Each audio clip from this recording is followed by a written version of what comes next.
Hi everyone, a very warm welcome to skill shot. आज आपका first lecture है TDS का। तो आज हमारा जो है ना कंसेप्ट बिल्डिंग होगा, तो एकदम ध्यान से पढ़िएगा। कोई भी क्वेरी होगा तो आप अपने टीचर को कनेक्ट कर सकते हैं, कोई भी क्वेश्चन आप पूछ सकते हैं, लेकिन आज का लेक्चर बहुत ही इंपॉर्टेंट है, तो एकदम ध्यान से पढ़िए। चलिए स्टार्ट करते हैं। सबसे पहले कंसेप्ट ऑफ टीडीएस। अगर मैं टीडीएस की फुल फॉर्म बताऊं तो वो है टैक्स डिडक्टेड एट सोर्स। ठीक है। अब ये कंसेप्ट आखिर क्यों लाया गया है, ये आपके दिमाग में आ रहा होगा कि मैम आखिर टीडीएस जो है वो क्यों लाया गया। TDS is a system introduced by income tax department where person responsible for making specified payment such as salary, commission, professional fees, interest is liable to deduct a certain percentage of tax and pay the same to the government on behalf of the party to whom his payment is made before making payment in full to the receiver of the payment। आपको अभी तक समझ में नहीं आया, चलिए समझाने का कोशिश करती हूँ। एक ए है पार्टी, ठीक है।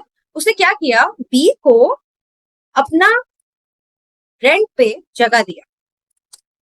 ठीक है। अब आप मेरे को बताइए, ए का इनकम है या बी का इनकम है। ए का जगह है, उसने बी को रेंट पे दे दिया, तो ए का इनकम है या बी का इनकम है। ऑब्वियसली ए का इनकम है, तो जिसका इनकम है उसी को टैक्स देना पड़ेगा। बी का तो इनकम नहीं है, तो बी क्या करेगा, उसके इनकम से थोड़ा परसेंटेज गवर्नमेंट को टैक्स दे देगा। ठीक है। तो उसको बोलते हैं टैक्स डिडक्टेड एट सोर्स। तो ये ए जो है इसका खर्चा, सॉरी इनकम है, और बी के लिए क्या है, इसका खर्चा है। तो बी क्या करेगा, जब भी ड्यू एंट्री मारेगा रेंट का या जैसे ही पेमेंट करेगा, उससे पहले कुछ अमाउंट गवर्नमेंट को दे देगा ताकि गवर्नमेंट को पहले टैक्स मिल जाए। ठीक है।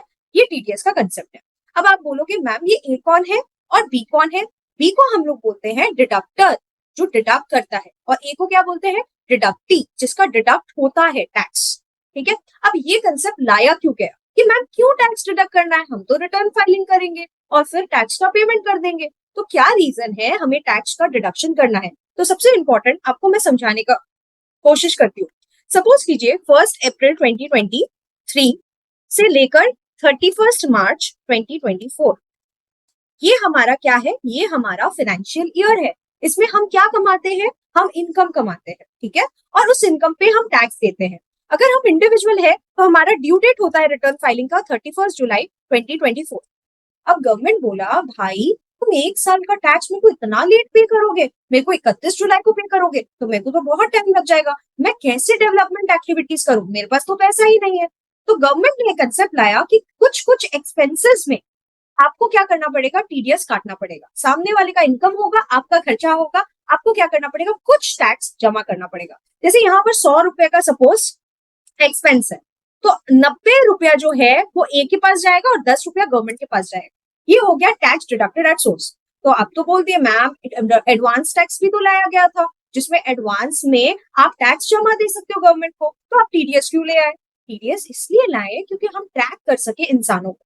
अभी आप देखोगे बहुत सारी जगह ऐसी है जहां पर लोग टैक्स जमा ही नहीं देते, इनकम टैक्स रिटर्न फाइल ही नहीं करते, तो ये प्रॉब्लम हो जाता है। तो इस प्रॉब्लम से मुक्ति पाने के लिए गवर्नमेंट ने बोला तुम टैक्स नहीं भरोगे, कोई बात नहीं, तुम्हारा टैक्स मैं ले लूंगा। तो कैसे ले लेगा गवर्नमेंट आपका टैक्स, गवर्नमेंट बोलेगा कि जिसका खर्चा है वो लाइबल है टैक्स कलेक्ट करके, कलेक्ट नहीं डिडक्ट करके जमा करने के लिए, तो डिडक्ट करेगा और जमा कर देगा। ठीक है। तो ये कंसेप्ट हो गया टीडीएस का। तो आपको समझ में आ गया होगा कि आखिर टीडीएस क्यों आया। दो कारण के अनुसार टीडीएस आया। एक कारण जो है वो ये है कि हम ट्रैक कर सके कि किनका इनकम क्या है, क्योंकि आप तो जानते हो हमारे देश में इनकम टैक्स रिटर्न कोई फाइल करना ही नहीं चाहता है, तो उनको ट्रैक कैसे किया जाए। और दूसरा चीज, गवर्नमेंट को पैसा चाहिए, अगर गवर्नमेंट के पास पैसा नहीं होगा तो वो कैसे डेवलपमेंट एक्टिविटीज करेगा। चलिए आगे चलते हैं। As the name suggests, the concept of TDS is to deduct tax at source. Let us take an example of TDS, assuming the nature of payment is professional fees. तो मैंने professional fees का भी example लिया, since मैं एक chartered accountant हूँ तो मैंने सोचा क्यों ना प्रोफेशनल फीस का भी हम एक एग्जांपल ले लेते हैं। XYZ Limited makes a payment of 50,000 towards professional fees to Mr. ABC.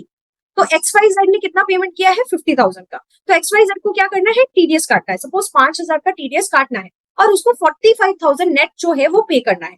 तो amount of ₹5,000 deducted will directly deposited by XYZ to the credit of central government। मतलब सेंट्रल गवर्नमेंट को वो 5,000 XYZ लिमिटेड गवर्नमेंट को देने के लिए दे देगा। ठीक है। डिडक्टी, डिडक्टी मतलब जिसका टीडीएस कटा है, from whose income tax has been deducted at source which we entitled to get credit of the amount so deducted on the basis of form 26AS। अब आप बोलोगे मैम ये क्या है, हमने तो कभी समझा ही नहीं, ये क्या है क्रेडिट। तो बेसिकली क्या होता है ना, अगर आपका टीडीएस काटा गया, आपका आपका इनकम था तो आपको टीडीएस काट लिया गया, लेकिन ये टीडीएस कब काटा गया, आपका टीडीएस काटा गया 1 अप्रैल 2023 से लेकर 31 मार्च 2024 के बीच में, राइट। लेकिन फिर रिटर्न भी फाइल करोगे तो सपोज आपका टीडीएस काटा गया 20 रुपया, ठीक है, आपका टैक्स 20 रुपया काटा गया। अब आप रिटर्न फाइल कर रहे हो 31 जुलाई 2024 को, तो क्या क्या रिटर्न फाइल कर रहे हो कि उसमें आप अपना इनकम दिखा रहे हो, सपोज 100 रुपया जिसमें टैक्स सपोज लग रहा है, 100 रुपया नहीं चलो 500 रुपया आप इनकम दिखा रहे हो जिसमें टैक्स सपोज लग रहा है 100 रुपया, तो 100 रुपया आपके टैक्स से आ रहा है, ठीक है। जब आप रिटर्न फाइल कर रहे हो, रिटर्न फाइलिंग मतलब you are giving information to the government, आप क्या कर रहे हो, गवर्नमेंट को इन्फॉर्मेशन दे रहे हो कि मेरा इतना इनकम है, इसमें इतना टैक्स है। अब ऑलरेडी आपने 20 रुपया पे कर दिया है, जब ऑलरेडी आपने 20 रुपया पे कर दिया तो वापस से थोड़ी ना दोगे, इतने रिच थोड़ी ना हम लोग, पैसा पेड़ पे उगता है क्या, 20 रुपया एक बार दे दिया है तो वापस थोड़ी ना हम देंगे, तो हम कितना देंगे, that is most important thing कि हम कितना देंगे। तो हम देंगे 100 माइनस 20 दैट इज 80 रुपया, क्योंकि 20 रुपया हमने ऑलरेडी दे दिया, हमारा इनकम पे टैक्स लग रहा है 100 रुपया, लेकिन 20 रुपया तो हमने टीडीएस दे दिया, तो ये 20 रुपया का हमको एक तरह से क्रेडिट मिल गया। क्रेडिट मतलब जब आप नेक्स्ट टाइम, जैसे एक एग्जांपल लेते हैं, बिग बाजार आपको एक कूपन देता है 20 रुपया का, आप बोले जब भी आप शॉपिंग करने आओ ना ये 20 रुपया यूज कर लेना, और आपने 100 रुपया की शॉपिंग कर ली तो 20 रुपया आपने यूज कर लिया, तो पे कितना करोगे, 80 रुपया। तो इस केस में ये 20 रुपया को हम लोग बोलते हैं क्रेडिट। लेकिन आपको कैसे पता चलेगा कि सामने वाले बंदे ने आपका टीडीएस काट के जमा दे दिया है गवर्नमेंट को, वो अपने पॉकेट में भी तो डाल सकता है, क्या भरोसा। तो आपको पता चलेगा 26AS से, एक फॉर्म होता है 26AS जिसमें पता चलता है कि सामने वाला ने आपका किस सेक्शन में टीडीएस काटा है, क्या रेट से टीडीएस काटा है, सारी जानकारी 26AS में दी जाती है। तो 26AS में आपको पता चलेगा 20 रुपया आपका टीडीएस जो है वो काटा गया है, तो उस बेसिस पे आप जब इनकम टैक्स का रिटर्न फाइल करेंगे तो 20 रुपया क्रेडिट जो है ले पाएंगे। Thank you so much guys, ये कंसेप्ट था टीडीएस का। आगे की वीडियो में और हम लोग बहुत कुछ पढ़ने वाले हैं। देखिए आपको अगर अच्छे से समझना है ना टीडीएस, तो वीडियो को देखते रहिएगा, आगे जरूर बढ़िएगा। और भी कोई भी क्वेरी होगी आप अपने टीचर से पूछ सकते हैं या आप डायरेक्टली मुझसे भी पूछ सकते हैं। Thank you so much everyone.